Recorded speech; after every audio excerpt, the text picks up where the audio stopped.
stranded in Craven. Like there was no place to get them. I was just ripping darts over at Craven, and then we're like, well, we'll run down over to Regina Beach or Lumsden or something and see if they got just something there that I can take in a truck on the way back. That sounds so like another song Saskatchewan. lyric to go in that song. But that is so Saskatchewan. Ripping darts? Well, ripping darts and seeing if I could stop in Regina Beach to have some in the truck. Or like It's very Saskatchewan. Yeah. These episodes of the Sit Down Podcast are brought to you by Inspired Vapor Company. Drop the darts, man. Those guys are legit there to help you quit smoking and transition to vaping to help you quit nicotine. I struggled with a nicotine habit quite aggressively and used vaping to quit smoking. I was 4 years without smoking and had a cigarette and went hard in the paint. So these guys, I'm working with them right now too. They're helping me kick that habit. So I currently am vaping. Thanks, guys, for the help and support to kick the habit, man. So hit those guys up for any help if you're struggling with that. InspiredVaporCompany.com. There's 3 locations in Saskatchewan here, and use the promo code Moose10 at checkout for 10% off. Thanks, guys. Hey, I'm Josh Stumpf, and this is episode 127 of the Sit Down Podcast.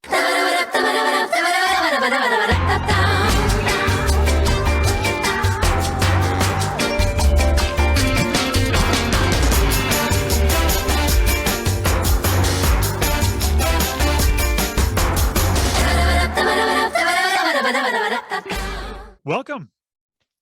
Right? Welcome. That's what you meant, right? Yeah. Okay. Welcome. Thank you very much. Welcome to the show, my friend. It's good to have you here. Appreciate you taking your time to come hang out with us this evening. Yeah. For those of you watching or listening, I'll just give you a little bit of information that I know of Josh, which isn't much.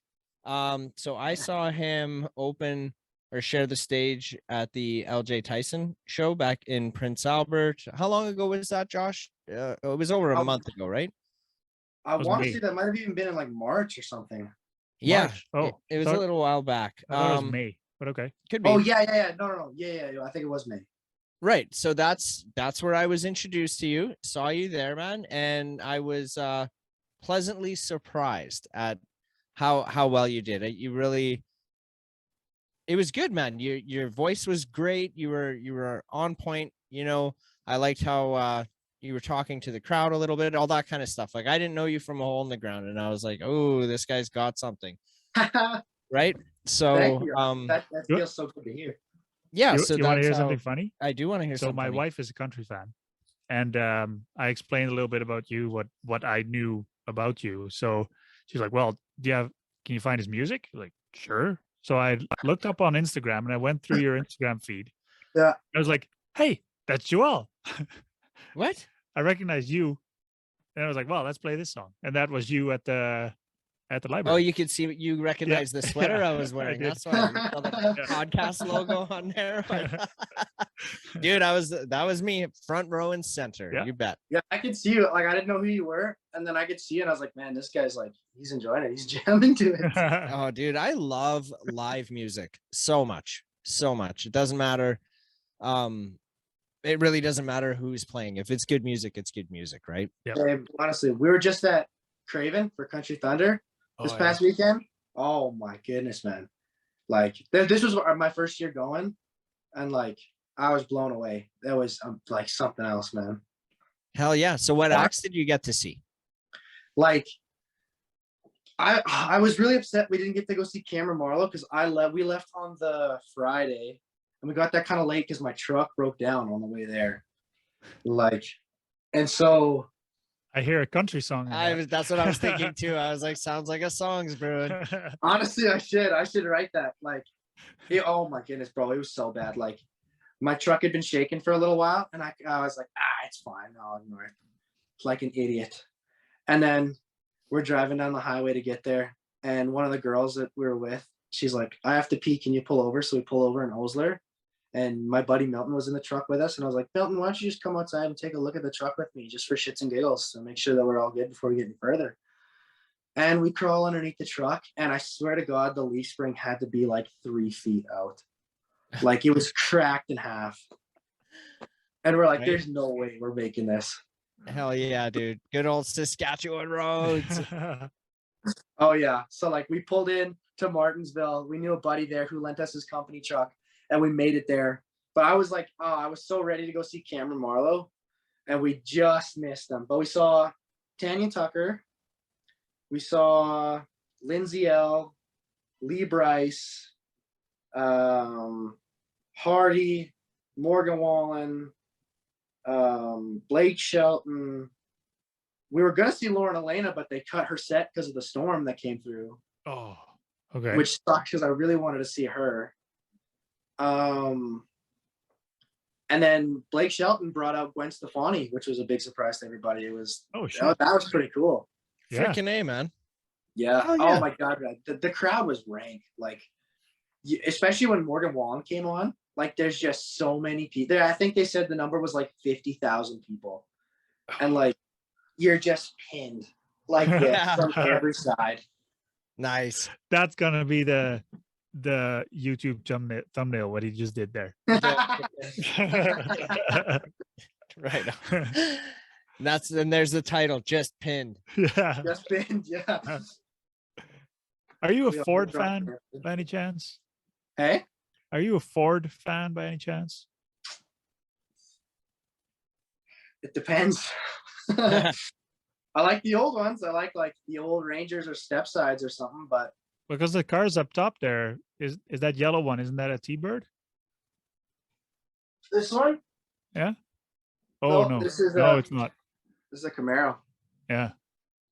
I got a bunch of these little ones up here, and then I got a Stingray here. I got a Harley bike there. I got an old Canadian Tire forklift. Dude, I want to see the forklift. Let's see the forklift. Okay. Oh, maybe this one isn't the Oh no, this isn't the Canadian Tire one. This is just a little Toyota one. All right, I'm a little intrigued on how and why you collect these cars. To be honest, I don't know. My dad just had a bunch of them like in the garage all the time. When we were kids, we had like I've always been obsessed with motorcycles. So like my dad's a biker, my whole family, they're all bikers. So we always had these little figurines of motorcycles and stuff. And like you remember that old show like Orange County Choppers? Oh yeah. Yeah. So we would have a bunch of their little replica bikes as little models. Sweet. And so there's some in the garage, and then Dad had a bunch of these cars sitting in the garage. And so I just was like, yeah, fuck it, I'll take it in my room. And then he's got a bunch of old like little model semis and all that kind of stuff. Is your dad a musician as well? No, I'm the only musical one in my family. Are you serious? Yeah. I feel like. Are you related to Jeff? Yeah, that's my dad. Oh, yeah. There you go. Okay, that's what that was. I was like, I know somebody who knows your dad, and it's Mark. Frick, I couldn't remember. It's you that knows him. All right. Well, I don't know Jeff, but I know of Jeff. Of Jeff. Oh, that makes sense. How do you know him? PA Alarms. Yeah. Okay. Yeah. Right on. So, forgive me, but how old are you, Josh? I'm 19. I'll turn 20 in September. Right. So you're done high school. Yeah. Right on. Did you go to Carleton? Yeah. Sweet. Yeah. Absolutely.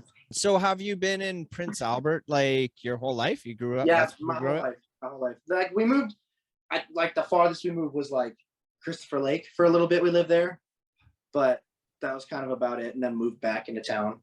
But yeah, whole life been here. My dad was born in Swift Current, and then he moved here when he was a kid. My mom was born here. And yeah. So you're the only musical spirit in that family. Yeah. How did that come about? I always liked music, like from a young age. I would my mom told me that when I was a kid, like any movie that she would buy, like she had one of those Grand Caravans that had a little TV come down. Yeah. And anytime we take trips or anytime she'd buy movies for it or whatever, it had to be one that had a good soundtrack. So she would like look for things that were musical. Like one of my favorite movies growing up was The Country Bears.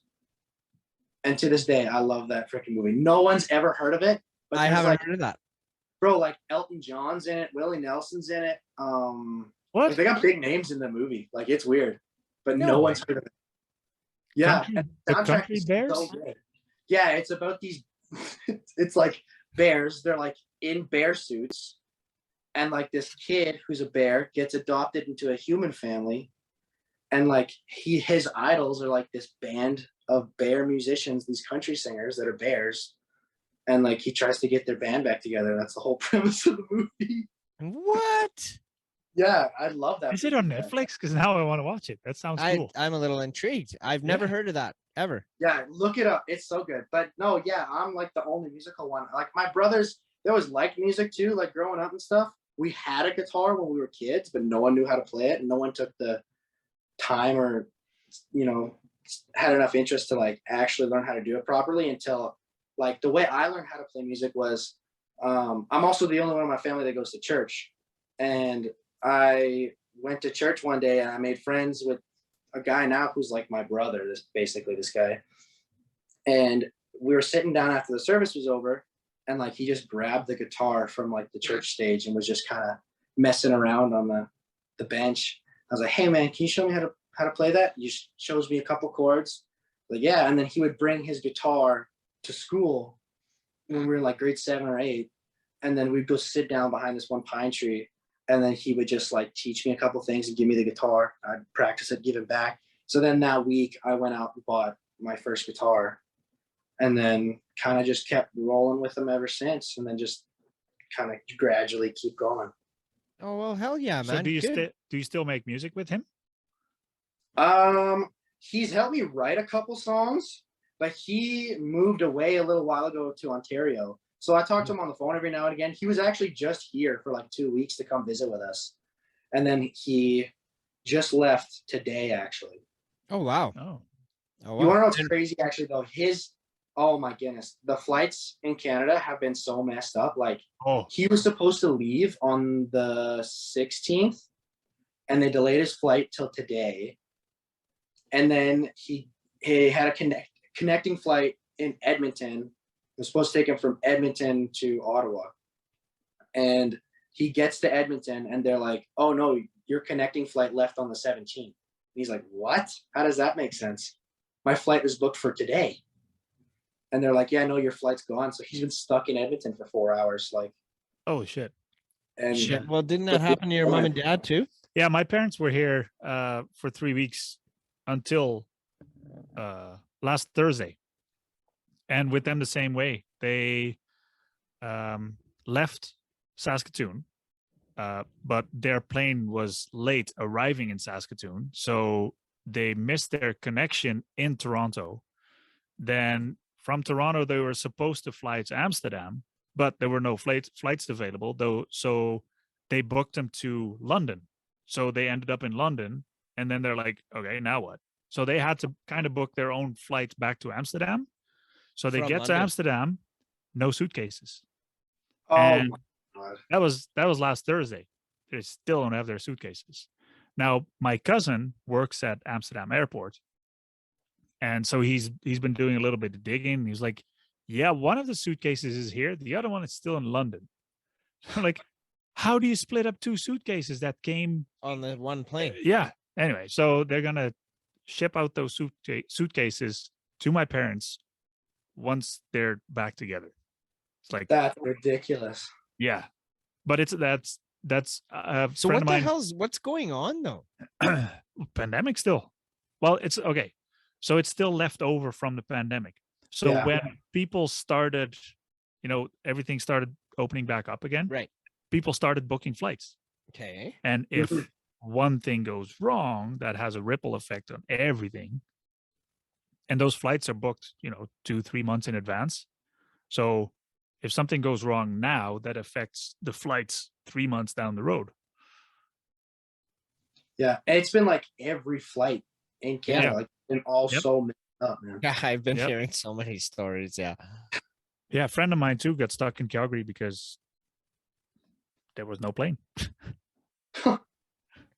So I guess if nobody books a flight for like 2 weeks, It should reset, you would think.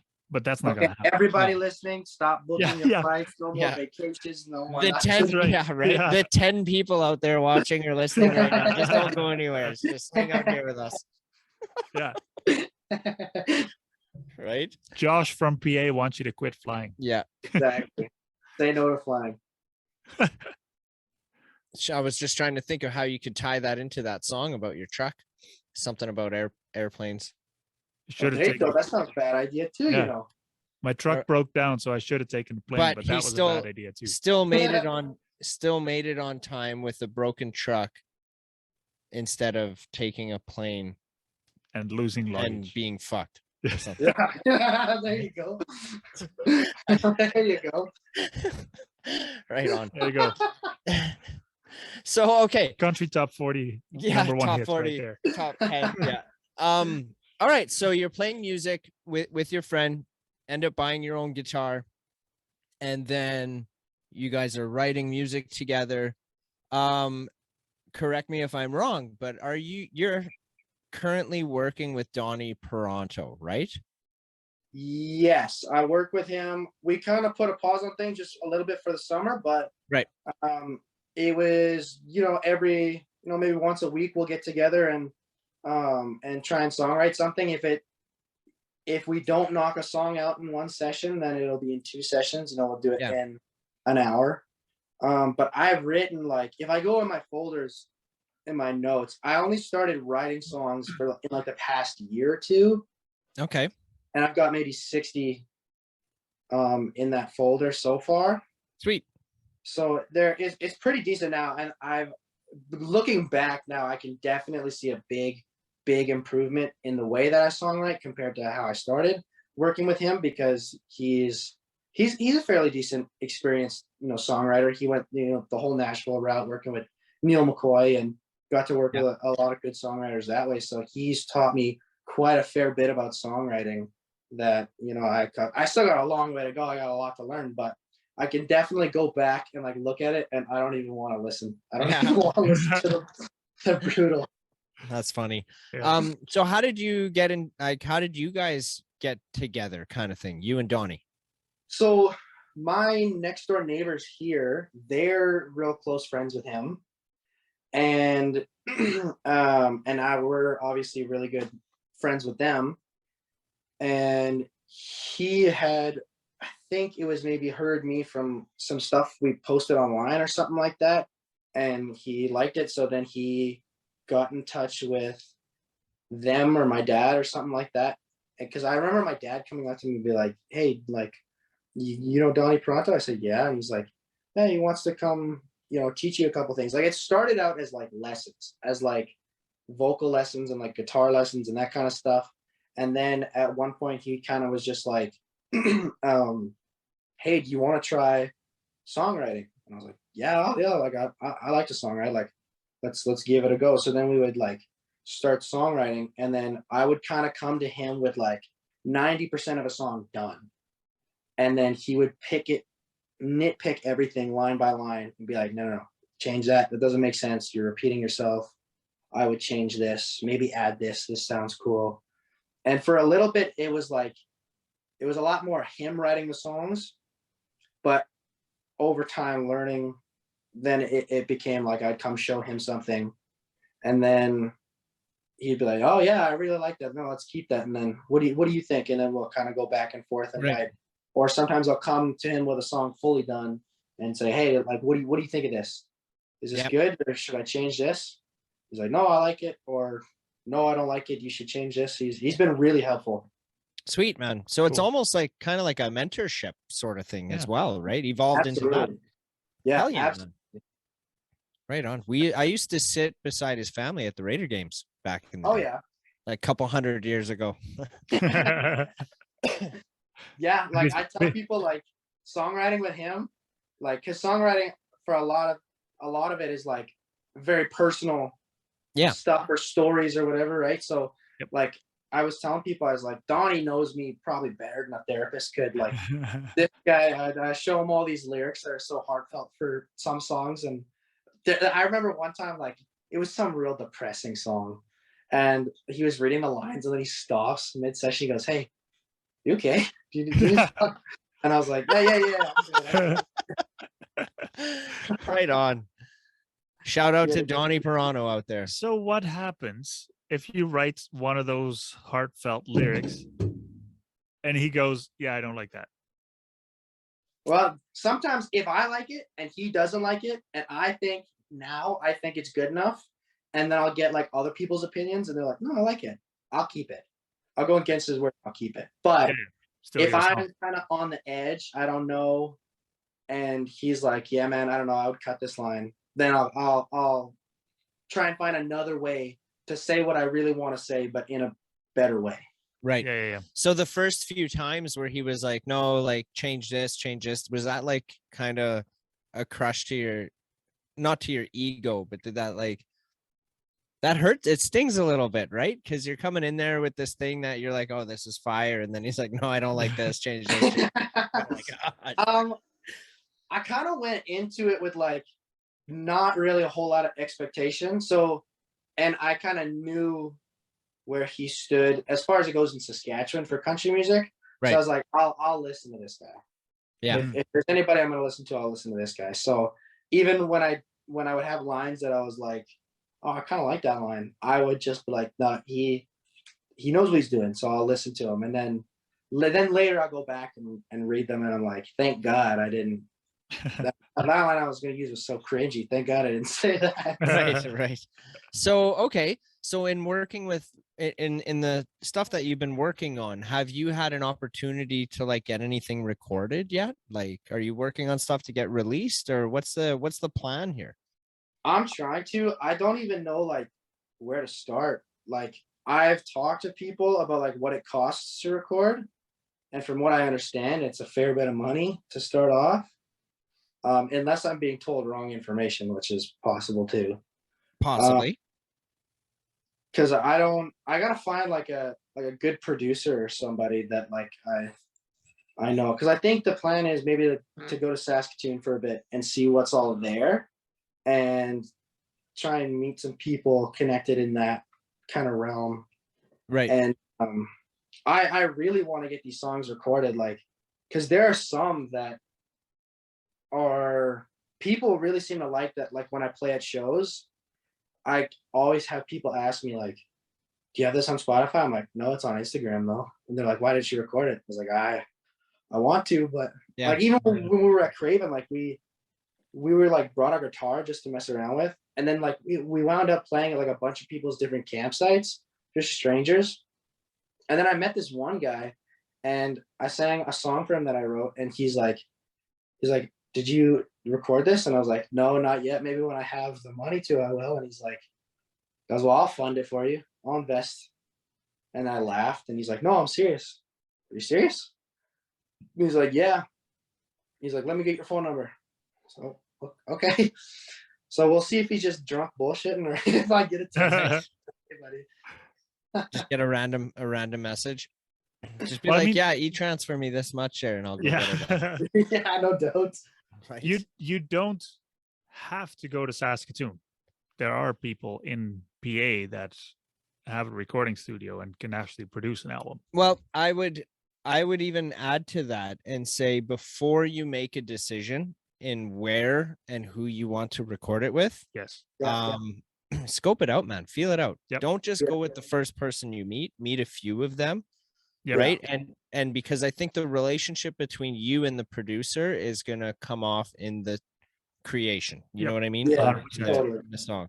So I mean, you can give anybody however much money to just lay it down and get it recorded. Still doesn't mean it's gonna sound good. Right?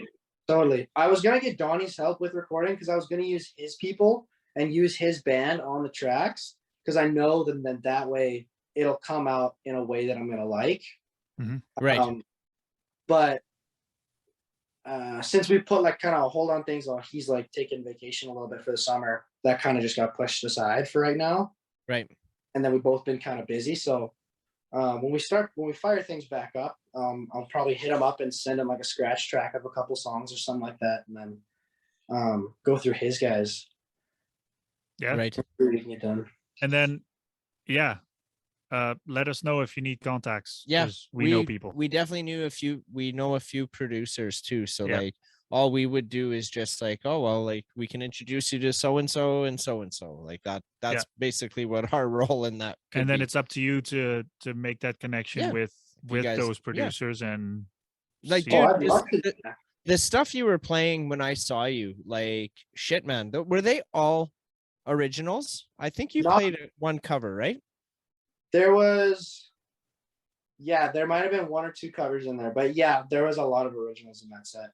Right, and those were great songs, dude. You know what? I almost want to put you on the spot a little bit. Is there any chance? Would you be willing to play one for us on this episode? I saw his guitar next to him.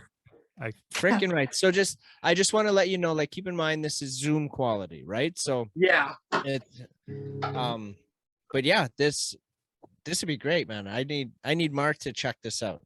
I've heard his songs. I don't. Maybe not this one. No, well, I I can haven't. play I'm excited. one.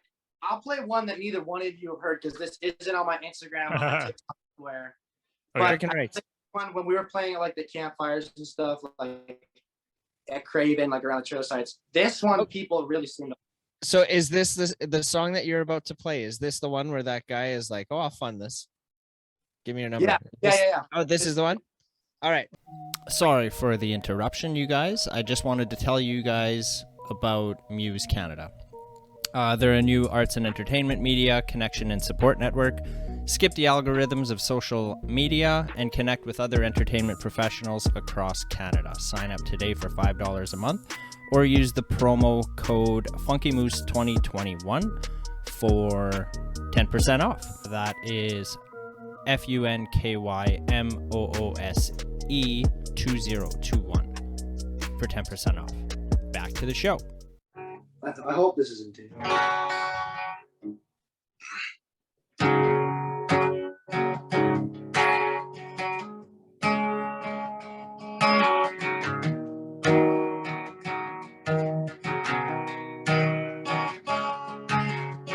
Bet you're headed out to that same old bar with a new guy holding you in his arms. Wonder who you been hanging around. And isn't me you've been talking about. Since you left, my life's been a living hell. You threw my whole world all upside down. And it just ain't the same, 'cause I've gone insane. And now I wanna drown in a sea of bourbon. I wanna shoot myself with gin.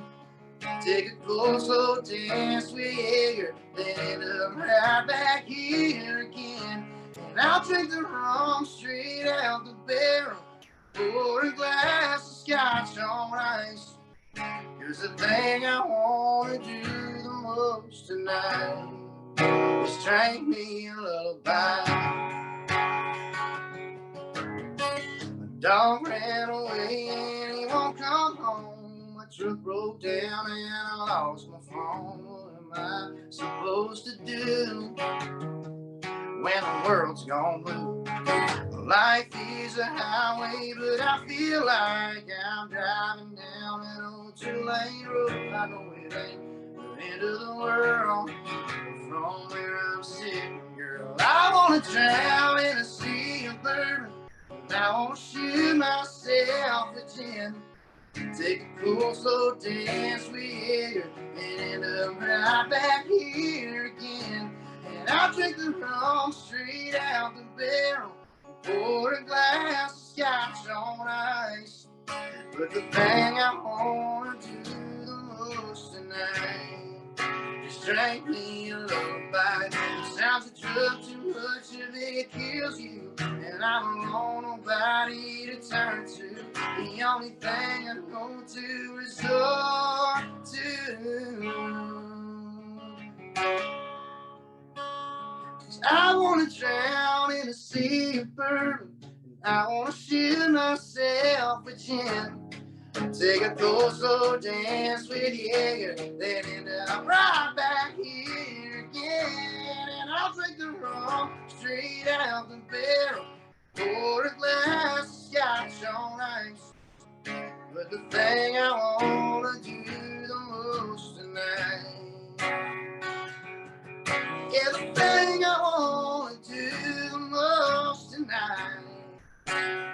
Sing me a lullaby.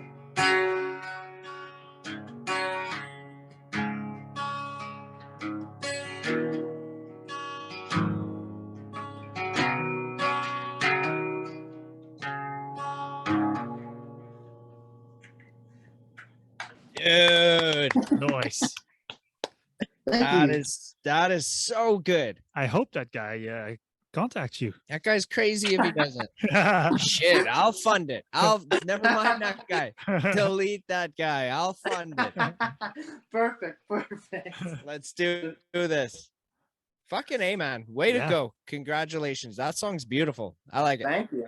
Yeah. That one is definitely a more depressing one than I've written. How did So- you come up with that one? Yeah, let's hear Where did the that come origin of that. I think I can't remember. I think I was sitting down one day and I just like I heard in my head I could just hear "I want to drown in a sea of bourbon," and I was like, man, that's a cool line. Like I want to do one of those songs where like you list a bunch of different types of alcohol, and so I started with the chorus and was like, I want to drown in a sea of bourbon, and shoot myself with gin. You know, like taking shots, and then take a cold, slow dance with Jaeger. So I always drink Jaeger, ice cold, and end up right back here again, like he's missing this girl. And then, and I'll drink the rum straight out the barrel, pour a glass of scotch on ice, because the thing I want to do the most tonight is drink me a lullaby. And at first I thought, is that line too close to like, to Whiskey Lullaby, like Brad Paisley? And I was like, it's kind of close, but I was like, maybe I can get away with it. But yeah, I heard the first couple lines of like the chorus in my head. I think I was like sitting on a toilet or something like that. the throne. Nice. Yeah. No, I didn't get a Whiskey Lullaby from that at all. So I think you're good. I think Perfect. it's just the word lullaby. I Yeah. think has like makes you Well- think of Well, if you start thinking about it, then Whiskey Lullaby is like, and all the alcohol you talk about, Yeah. maybe people associate, but I wouldn't have thought about it. do you ever hear that song Rock and Roll Lullaby? You ever hear that one? Who's that one by? Oh fuck, I don't know. That's an old one, couple 100 years old. Yeah. I don't remember, but it was like fuck, I honestly don't know. I think it's funny that I- he writes a song like that at age 19. I don't think it's funny. I think that Technically- goes to show you the talent there. I know, And but technically he's only been drinking for half a year. Well, Tech- that's what I know if Yeah, If he's exactly. from- Yeah. dude, if he's from Prince Albert, Saskatchewan, I'm gonna guess and presume that I don't think he waited till he was 19. Yeah, but if anybody asks, if the government comes to you and says, "Hey, we heard this on your podcast," Yeah, you were very talented. Right out of the gate, 19, boom. Yep.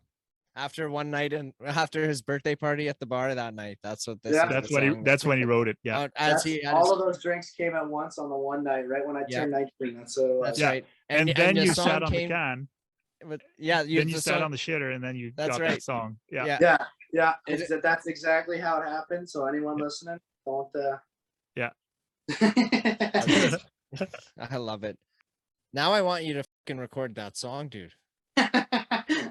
I That want to one, like every time I play that for my friends, or I ask them like, "What do you think is your favorite song that I play for you?" That's like one that I've written. That's usually their go-to. That one, or I wrote one story-based song about like some guy who sells his soul to the devil, and they like that one. It's kind of like Chris Stapleton-y.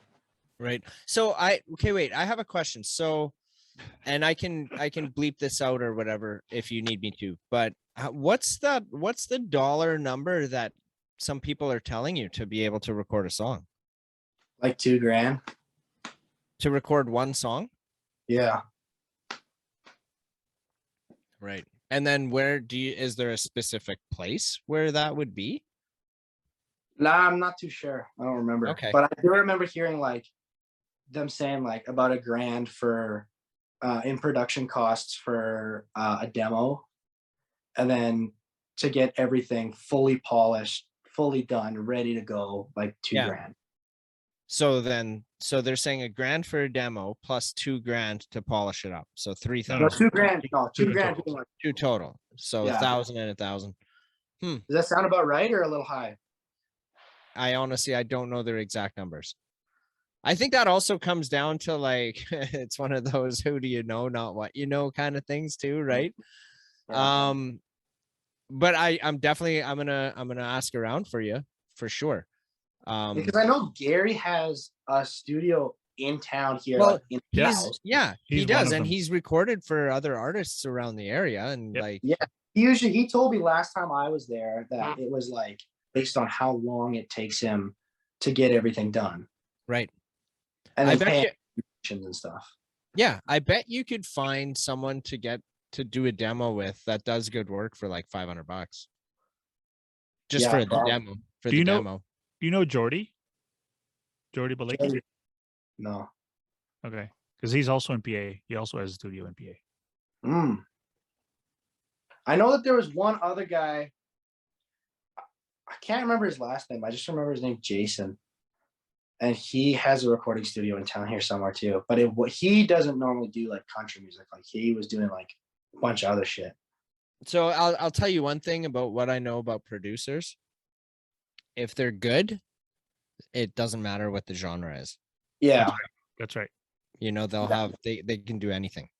Yeah. This is true. So I mean, I would keep that in mind too. Yep. And basically look at people's not discography, but look at their Track record. look at their track record. record. Yeah, look at the work that they have done first before you spend any money on it. Yeah. And Yeah. really get to know the person first, right?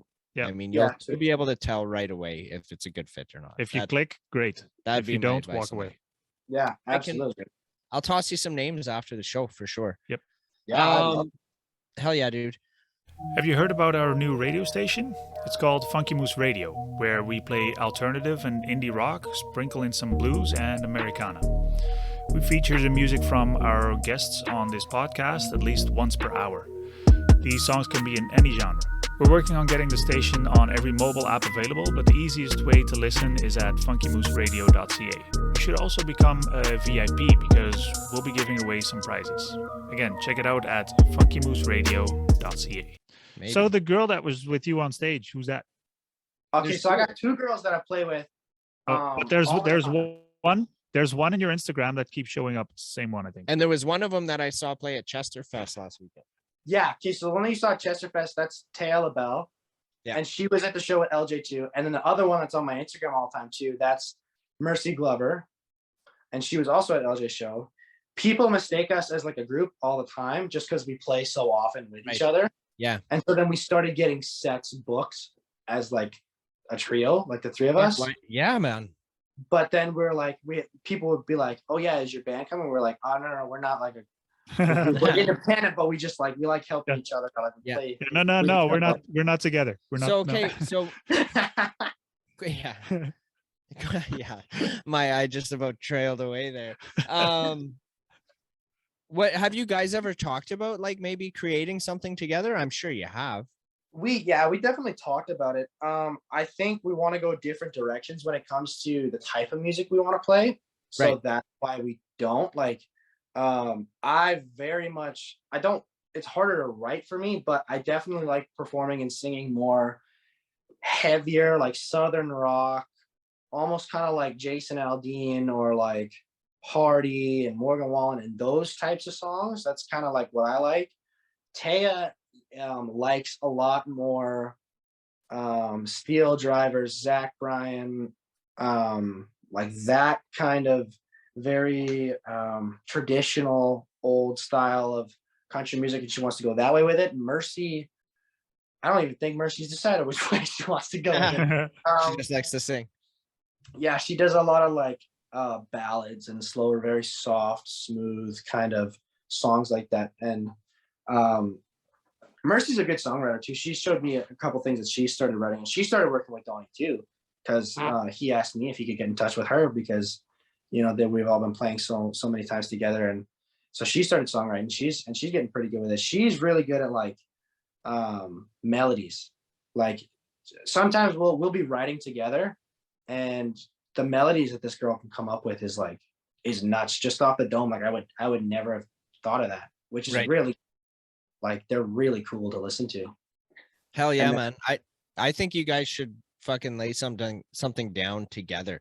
Like even if you write one song, but keep their voices in your mind as you're writing it, and then get them to jump in and like do a backup or something on it. You know what I mean? Something yeah, like that. like even like the one night we were out at the shop working on Buddy's truck, and we just took a short little break, and we were sitting inside the truck, and she had her guitar there, and we just started songwriting. Like I was like, okay, let's just try and freestyle something in like the couple minutes. So we just sit here, and we came up with something that we thought was like pretty good. And so I said, why don't we make this like one of those songs where it's like it's like a breakup song, but then each verse is a different person's perspective from each side. So like the guys talking one side, the chorus, and then the girl side, and then they come in the chorus together, and like that would be a really cool song to do. So we started writing one like that we still have to finish. But I really like the way that one's coming out. And hell yeah, man. Really good on that one. Cool. Oh, I love that. Do you find it difficult to find inspiration to create some of the songs? Or doesn't sound like it. Well, you're also and in the back seat, right? They wrote a song. Well, exactly. And I'm wondering, in my head, I'm thinking, I wonder if that's because he's 19 years old and he's very ambitious and he's got that drive right now, Whereas you talk to somebody who's like your age, my age, and it's just like, when's it over? I'm fucking done. I got no more left. It kind of depends on the day. Like some days, if there's something new going on in my life, it's really easy to write about that. When something exciting and new happens, or maybe it's something really shitty happens, just like a big event, then it becomes really easy because you can like pull emotion from those events and stuff. Other times when it's like a scheduled write where I'm like, okay, I'm going to sit down and I'm going to write this today, then it becomes a little harder. And that's usually when I do story-based stuff of like maybe things that I've never experienced, have no emotion to whatsoever, but I was like, this sounds like it could be a cool story. And then I pull from that. Or, sometimes like me and Mercy will sit down and we'll do like, or even like Zach, the guy that I was telling you about from Ottawa, like we'll sit down or call or whatever and do like these little songwriting games where I'm like, okay, give me a key, give me 4 chords in that key. And then we'll play something, okay? And then I'll hum a melody and I'll say, give me like 3 keywords. I'll say girl, fire, truck, okay? And then you start writing a chorus just around that random stuff, and then you write it down, you record it, like that's good. And sometimes I found that that's like a really easy way to get a really catchy melody, to just freestyle the melody and then go in with the lyrics afterwards. But if I want the song to like hit you hard or like make you think about something, I will always start with the lyrics first, and I'll have the melody in mind in the back of my head, but I'm more focused on what I'm putting down. And that's what most of my songs are, because like one of the first things Donnie told me about songwriting was that like, he said, any bozo these days can make a song. It's just whether or not it's good. And the only way to make a good song is if you're actually saying something that resonates with somebody. So I'm always very picky now with what I'm saying and how I'm saying it. So like if there's something that if I'm even a little unsure of it now, I won't put it in. I'll come back to it later with like a clear head. Like if I'm struggling to put something down, sometimes I will sit there and force myself to really think about it, put something down. But sometimes, some days it's just better for me to come with a fresh, open mind and relook at it and go, oh, okay, I didn't think about this before. And then you write it down and you're like, so yeah, it just kind of, it depends on the day, depends on the mood, and a bunch of factors. Right. It's that creative block. Yeah, exactly. I can relate. I'm not a musician, but I design websites for a living. And there are days where I'm, okay, I need to get this done. And then by the end of the day, I look at it and it's like, this is stupid. And then you walk away. And then next day you come back and, yep, that did look stupid. Like, why don't I do it like this? And then you redesign and it's like, done. So yeah, I get it. Absolutely. Yeah, like sometimes you just need to come in with, a fresh mind while you're not stressed out. And it looks, or even get somebody else like to come in while you're doing it and be like, what do you think of this? Yeah. And then sit there and rewrite it. Yeah, I think that's a lot. Yeah, can go with like a lot of things just in life. Like sometimes people, not that they overreact or they not thinking things through, but I mean, when an opportunity or something is presented to somebody in their lives, instead of grabbing a hold of it right away, like sleep on it one night and just let it register in what's going on, and then the next day you're coming at it from a different feeling or emotion or whatever, right? And then you absolutely. Are you a drywaller? No, I work full time right now for Thai Construction. So we do framing, siding, windows, doors. Yeah. But like even today, like he's a general contractor, so we will go hang boards on occasion when we do renos. But I think for like the job that we're doing right now, he's just hiring it out somebody to go do boards. I just realized why you're asking. Why I'm asking? Because you got some work that needs to get done. Don't you? Do I? At next door. No. Oh, I thought you were asking because you have no, next door. No, I saw on your Instagram. I think Instagram somewhere. No. Where was it? I looked you up and it said something. I thought it was drywaller, but it's framer. Yeah.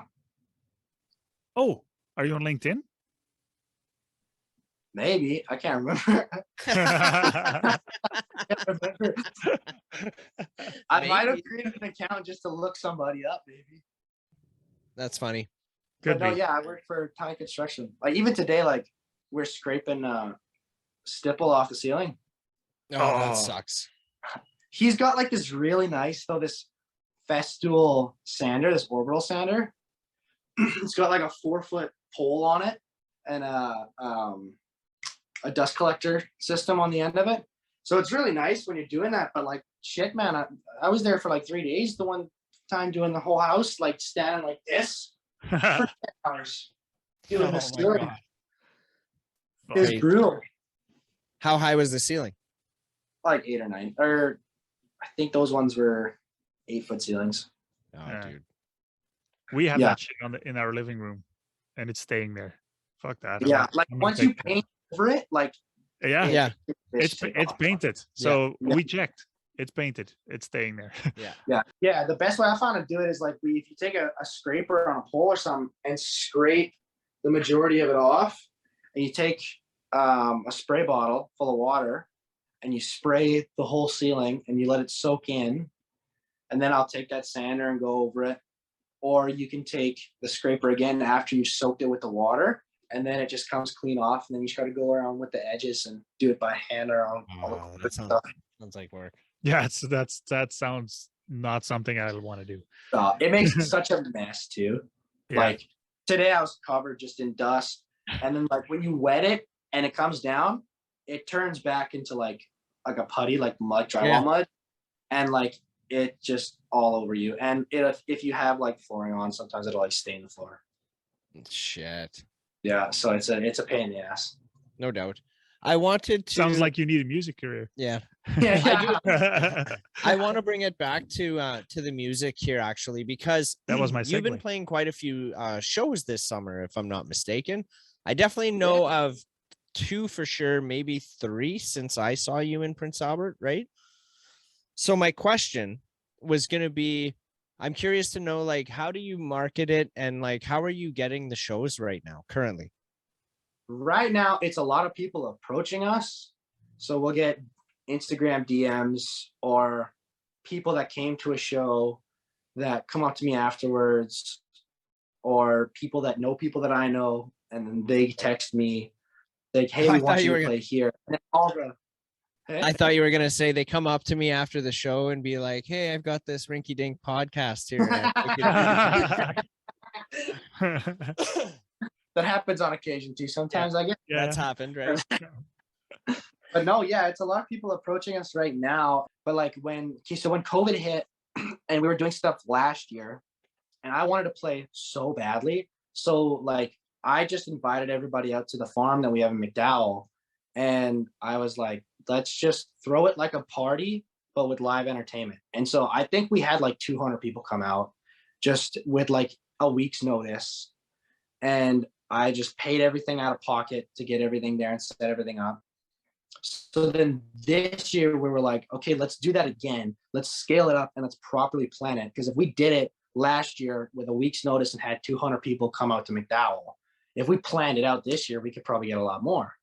Right. So that's what we started doing. So I think the day we set for it is like August 19th.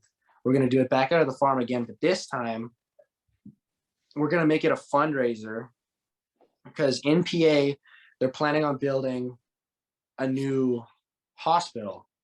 And so we talked to the hospital foundation and we said like, hey, we want to put on this show and all the money that we raise from the show will go to building the new hospital. So I'm hoping that that's still a go. There's like a couple things that like, you know, roadblocks that we're dealing with, but it's in the works at the moment. So hopefully dude. For that. Shit, I wonder if cool. if we can help somehow, some way. Yeah, maybe. Maybe What kind of roadblocks are you running into? What's giving you troubles? Well, the first thing that we were doing was, so we were looking for a band to do that length of a set because it's me, Taya, and Mercy each doing a set. And we're trying to piece together a band that we know is good enough and that can play the material and do that long and memorize it. And so we found almost everybody. We just need like a bass player, maybe a fiddle player. Donnie. And Fuck yeah, get Donnie to go. I could ask Donnie actually if he wants to come play fiddle. I know I never even. There you go. Yeah, you could ask Donnie, and he might be a bit of a draw there too to get some more whatever tickets sold or more money for the hospital, right? Yeah, exactly. So there was that, and I didn't want to use all of the same guys that the SCMA uses for every show because then it just turned into an SCMA event with the same guys and the same singers playing the same songs the same time of year. And it's the same thing everyone's heard. Agreed. So I was like, let's mix it up. Let's use new faces. I want to keep these like young people, like people that you don't see all the time that are brand new. Yes. So a bunch of them are my friends that like I know that I've met through playing shows and stuff. And they're really talented guys. So that was my idea. And I want to go big, like have, you know, since we do it outside, have fireworks going off and fucking just the whole 9 yards. That's a bit of a pain in the ass. And then trying to get funding for like just even having enough money to buy all the alcohol for the night for 300 people.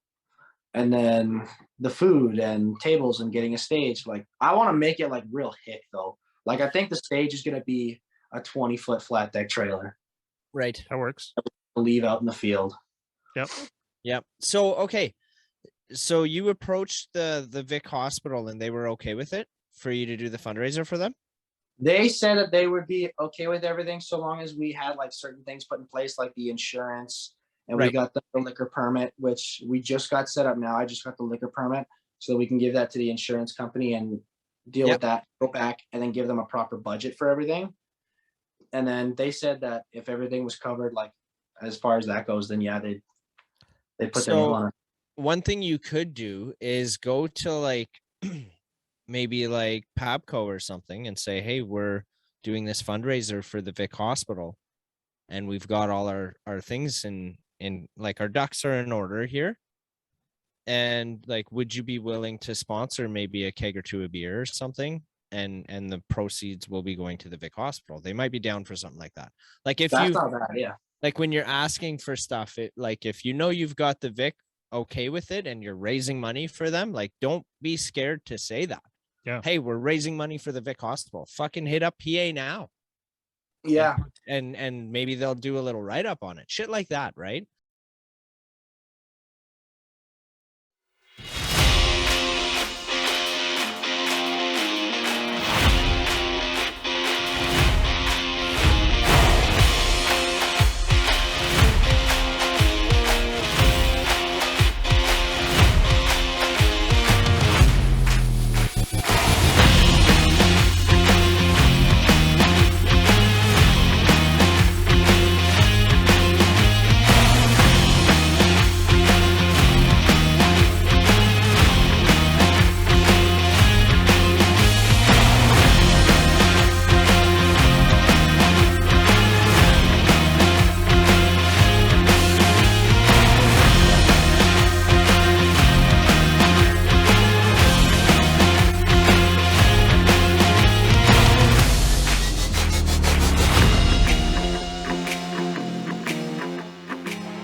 booking shows. You said people are coming up to you, which is great. That thing in McDowell, you got. Do you have a date for the fundraiser in The 19th. Pay the attention. 19th? That's right. Yeah. August 19th, yeah. It was gonna be the 20th, but then I was like, oh damn, the SCMA's got a show the 20th. That'll be a big draw away from us. And the guy that I'm getting to do sound, Jeff Lake, with Spectrum Sound, he's booked that show. So, and he's running everything for us. So I was like, okay, can you do it the 19th instead on the Friday? He's like, yeah, sure. Fucking A. The 19th. Jeff is going to be part of Moves Fest too. Yeah, he's gonna help us out over here a little bit. Yeah, and I love Jeff. Sorry, I was gonna say he did the sound in the episode we did with Trader's Gate. He's the one who did all the recording for that. Okay. Yeah, he's a nice guy. I freaking love Jeff. Like everything I go for sound, I always go through Jeff because he's so nice. He's always so lenient. Like if I go rent equipment from him, and let's say I'm using it for a party or for a show or for whatever, I'll go pick it up. And he's like, yeah, well, just square it away on Monday. Don't even worry about it. Bring it back to me when you get the chance. Like I love that. Yeah, he's good shit. I saw him at Chesterfest too. He did the sound for 7 Miles Sun. Okay. Did he do the sound? Were you at Chesterfest? Did I even see you there the Friday? I wasn't there, but when I had to pick up, we threw a party like the one night, and then I went to go pick up some speakers from him, and he was at Chesterfest like doing stuff, so I had to go there to go pick up the speakers. So I know he was there, fucking around with some stuff. Yeah. Sweet. He was doing the sound for 7 Miles Sun. Well, he was doing the sound. He was the sound guy for the whole thing. Well, I don't remember if he was doing it for League of Wolves or not. Oh, I didn't pay enough attention. I would presume he did. Okay. For sure he was doing it for 7 Mile Sun because 7 Mile were supposed to be on the main stage, but because of the storm, they got moved into the other stage. Yeah. And he was in there, so they got that going. I just kind of said hi to him a little bit and shot the shit like very briefly. Mm-hmm. And then and then I didn't kind of like look because I was front row center. I didn't really turn around and look behind me anymore after that. So I presume he was him. I would assume so. Yeah. Cool. Hell yeah, dude. Yeah. So then that's the next thing you've got coming up. Do you have any other thing in particular, like any more shows? I got a private booking just for some party, August 6th. No. What? That's Moose Fest, brother. Yeah, you gotta come to that. Moose Fest. Cancel that. Come to us. Just bring the party to Moose Fest. Yeah. Yeah, we'll bring them all there. Fuck yeah, there dude. You go. Yeah, I'll sing a song. I'll sing one song for you in the parking lot, and then we'll go inside. Come sing in the gazebo. I got that one, and then I got on July 23rd, I'm doing like some wedding thing, and then that by the time this episode is out, that happened already. Yeah. Okay.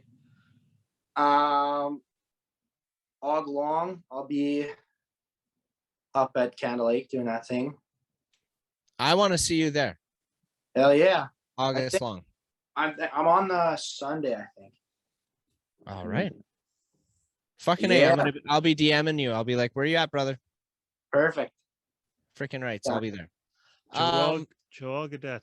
Block. Yeah. Who the fuck is this guy? Yeah. Just message me. E-transfer me this much and I'll fucking yeah. I still have not received payment yet. How about this? Would you be open and willing to enlighten us with another track? Okay, I'll play one that's called Chapter 7. I played this at LJ's show. And yeah, basically the story behind this song was there are some things that my parents taught me when I was a kid that are like little lessons and kind of things that just stuck in my head that I wanted to write a song about, like these kind of one-liners that you like never really forget. So and the whole idea for it was like they've all got it stored in their book of life right there in Chapter 7 is kind of what the line is. So this is all about just basically that. I'll give it a whirl. You got Gotta get knocked down and get back up again. Learn to live with loss before you win. I ain't saying that it's easy, boy, believe me, I know it's not. But the best advice that I've learned how to give is take the road, let's travel on and keep your head up high. Don't let what others think be the first thing on your mind. So chase that dream, make your move, don't live with regret. These words my old man said I won't forget. You gotta walk through hell to earn your place in heaven. From his book of life, straight from chapter 7. Just because you can doesn't mean you always should. Just because it's fun doesn't mean it's always good. You're gonna mess things up, but that's okay, 'cause everybody does. My father's words from me to my son. Just take the road, let's travel on and keep your head up high. Don't let what others think be the first thing on your mind. Just chase that dream, make your move, don't live with regret. These words my old man said I won't forget. Walk through hell to earn your place in heaven. From this book of life, straight from chapter 7.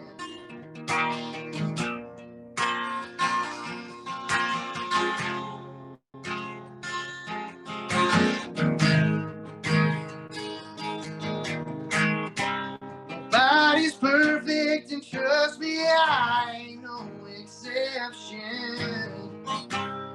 When it comes to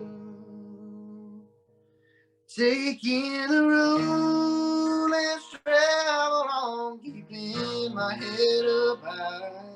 I used to live what others think be the first thing on my mind. Chase that dream, make your move, don't live with regret. These words my old man said, please don't forget. You gotta walk through hell to earn your place in heaven. You gotta walk through hell to earn your place in heaven. From his book of life, straight from chapter 7.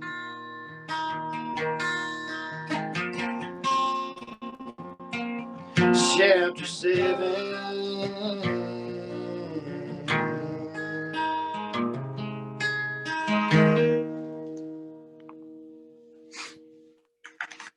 Nicely done. Thank you. Okay, I think Where can Where- people find you? Like if they want to find your music, yeah, where do we find direct out traffic about to? you. Yep. Our Big Ten listeners out there. You look up Josh Stumpf on Instagram or on TikTok or on Facebook. You should find me. Pull up real quick there. My profile picture is probably just a picture of my motorcycle. So, or me, cowboy hat.